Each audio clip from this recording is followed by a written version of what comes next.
Year 1526 है, दिल्ली सल्तनत पर इब्राहिम लोदी का रूल है, जो कि एक अफगान है। एबल एडमिनिस्ट्रेटर वो बिल्कुल भी नहीं है, क्योंकि उसके खुद के सब्जेक्ट्स, उसके नोबल्स उसे नापसंद करते हैं। उसके अंकल दौलत खान लोदी, जो कि पंजाब के गवर्नर हैं, वो भी नापसंद करते हैं। एंड राजपूत रूलर राणा सांगा तो उसके दुश्मन है। लेकिन उसके पास है 1 लाख सैनिकों और 1000 हाथी वाली सेना, जिसकी वजह से उस पर कोई आक्रमण नहीं कर रहा। ऐसे में सभी को सिल्वर लाइनिंग की तरह नजर आता है बाबर, जो कि इन दिनों काबुल पे रूल कर रहा था और दिल्ली पर आक्रमण का प्लान भी बना रहा था। तो दौलत खान लोदी और नोबल्स बाबर को इब्राहिम लोदी के खिलाफ इनवाइट करते हैं।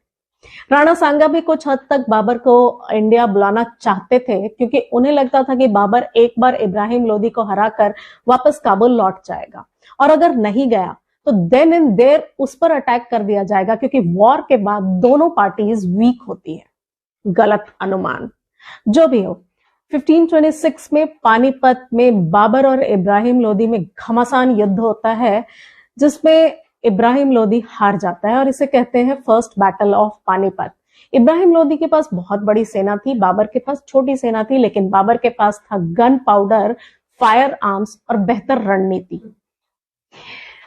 So this was yet another decisive battle of the Indian history, which marked the end of the Delhi Sultanate from India, but it started the rule of Mughals on India. Delhi सल्तनत का खात्मा हुआ 1526 में और Mughal rule की शुरुआत हुई, और अब ये मुगल्स अगले 300 साल तक हमारे ऊपर रूल करने वाले थे।